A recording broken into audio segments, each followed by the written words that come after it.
When I was brought on to the film, it really did not relate to the other earlier films other than the evil being brought into the house by a clock. It sort of stood on its own as a movie, so I did not use anything from the sequels that came before. It was, for me as a director, it was a wholly new film. It really wasn't a sequel.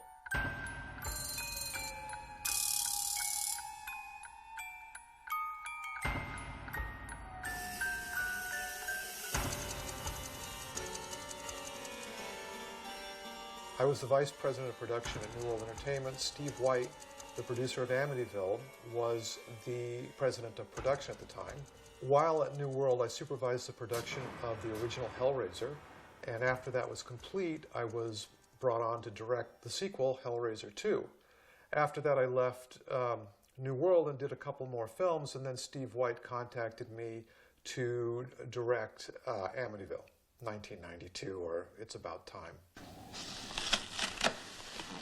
When Steve approached me to do the film, there was a script, and Cristofaria and Antonio Toro were the writers. And then I came in and we developed it a little bit further, added some concepts. The main concept, as I recall, that I added was the circular time story. I don't believe that was in the original script, but I wanted to do a story about time and how people repeat patterns in life. For me, that's what the film was about. On casting Amityville, I brought in a woman I'd worked with before, Robin Monroe, who subsequently left the business and created a great franchise called Color Me Mine. Wish I had invested in it at the time. But we cast the movie from top to bottom. As I recall, there was no cast members that came with the story. It was all original casting. It's all cleared up.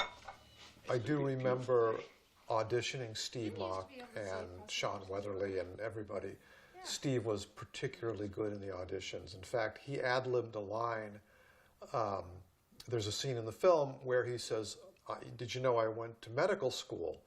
And then which is one of the things we auditioned, but then he added in the audition, almost, and that ad-lib went into the film, which one of my favorite pieces of the film, actually. Mr. Anderson, what happened? The hedges caught fire. I gotta say, I don't Having come out of the Corman School, where working with Dick Miller is sort of a rite of passage, and everybody does it, I decided I wanted to get that one chance to actually direct Dick Miller. He came in one evening, very small part, played a neighbor, did a great job, great guy. For me, it was an honor and one of the thrills of my life to be able to actually direct him. The film was shot in Calabasas, which is a fairly affluent suburb of Los Angeles. The houses are like cookie-cutter houses, very reminiscent of a TV series that came later called Weeds. It feels like the same neighborhood to me, and that was kind of the idea. It was like this cookie-cutter life, and that's what these houses look like, and these people were leading these lives in these houses, and the main character, one of the main characters, Jacob, becomes very disillusioned with this type of lifestyle and how he's creating to it as an architect. And from that, there's sort of an underlying unpleasantness that evolves into evil that comes forward in the story. Let me get you back in bed, right? These houses are too small. At one point, Jacob destroys this model of a planned community he's working on. And as his body deteriorates, it sort of represents the deterioration of what he feels he's doing, as in these bland neighborhoods that have very little soul. And interestingly, the clock brought into the house actually does add a certain soul to the house that was not there before, albeit not a very pleasant one. One little aside to this is when we were scouting the location, we were looking at the backyard and looking over the valley, in the hills in the valley of Calabasas, and the realtor who was showing us the house said, $1 million view, and what he was referring to was all the houses that were being built on the mountainside, and not to the beauty that was once there. I worked with the production designer Kim Hicks on Children of the Night a couple of years earlier, and I brought him in on this one to create a a suburban environment that was kind of nightmarish in the way that we painted the house. The house paint interior is really unpleasant if you look at it. Trying to create an unpleasant environment where these people lived. So it was kind of a statement on suburbia for the time, and maybe at that time I was kind of down on suburbia. But he was able to create a really an uneasy feeling with all the choices we made of the colors, the bed sheets, all of those colors we chose, and had a lot of fun doing it. I think there's something really unsettling about the interior of that house. Chris Taylor was married to Denise Denovi, and I worked with Denise at New World, so I knew his wife very well. I did not know Chris. Chris came out of lighting rock shows. He was the lighting director for the Tubes. That's one of them. I remember, but I don't know the others. And we just got along well and had, one thing is we had both discovered the internet about the same time. It was a long time ago. So we were kind of talking about that. But he was also very innovative in lighting and constantly thinking how to make the film look interesting, because it was a bland house. I mean, we did paint the walls and things, but the one idea he did come up with at the end of the film, to when all that action, the horror action is going on, he had branches from trees cut out, and the light was going through them at all times, so there's always these shadows, and he did a great job. But just from a personal level, we had a lot of fun making the movie, and that kind of goes along with a lot of the films I've done. There's a lot of laughing on the set. I guess maybe that's to counter the horror, but it was a great time, and he's a talented lighting photographer. Regarding storyboards, I generally do not storyboard a lot, but when there's sequences that have effects and specific actions, it's very helpful to have storyboards so everybody involved can see what it's supposed to look like. I specifically remember storyboarding the scene where the daughter is on top of the train set. Oh, where did I step in? A storm drain? Hey, what's the fight? I'm sinking. Lisa, help. Prior to shooting the film, I had the actors come over to my house, and we did rehearse somewhat. I sort of picked out critical scenes to be sure that things that I knew would be difficult we had worked through before. So we rehearsed for maybe a couple of days, I think. But when a short, low-budget film, you don't have that kind of luxury and time. On the set, obviously, we rehearsed to set up, but the actors were very good because the casting was good. If you cast it right, most of the directing is done in casting anyway. Heaven and hell. Steve Mock had some really great ideas.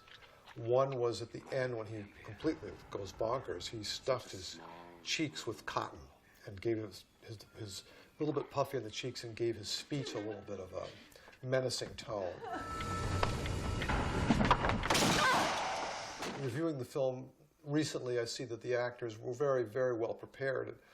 On a 20-day shoot, they have to be, because there really isn't much time to adjust. And if you've cast poorly, you can't rehearse your way out of it on set. I've been very lucky throughout my career to have producers that trusted me with my directing work. Chris DeFaria was on the set all the time, and we collaborated well, but there was never any undue interference or unpleasantness. It was always for the benefit. And Steve would come around once in a while. He was running a company at the time, so he was doing other things. But we had a very nice relationship, as I did with the other executive producer, Barry Bernardi, who I had worked with before. If memory serves, the budget on the film was about $1.2 million. I had previously worked with K&B Effects Group on Children of the Night. I got to know them very well. They did a really nice job for me on that film, so I brought them on this one. They did a great job. They were always game to try stuff, and we made the wound as disgusting as possible on Jacob Sterling's leg. The scenes with when the daughter is finally possessed and all the blood, so much it was K&B, and they're always willing to go as far as I wanted them, which is great. Unlike my experience on Hellraiser 2, Amityville went in for MPAA rating, received an R, and There was no appeals, nothing was removed. I worked on Amityville for about 4 months. It was 4 to 6 weeks of pre-production, it was 4 weeks of shooting, and then post. So in time, it was relatively quick. Because of time, we ended up having several editors on the picture. The main editor was Rick Finney. We worked pretty closely together. A friend of mine, Barry Zetlin, came in and cut a bit. Another editor, Sidney Walensky, came in and cut a bit. And there may have been another editor, but I don't remember who it was. So, but I think we had a kind of a tough schedule at the end. So, and I recall being in the editing room quite a bit. When I was doing my second film, Children of the Night, I asked Chris Young, who had scored Hellbound and Hellraiser, who he would recommend because I knew I could no longer afford him on a low-budget film. So on Children of the Night, he recommended Dan Licht. And he did a great score for me on Children of the Night, and I brought him in to do this score.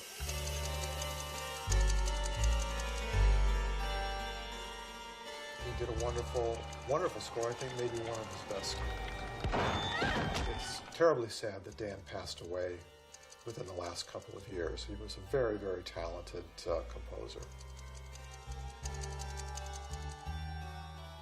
I did have an opportunity to see the film screened before an audience a couple of times.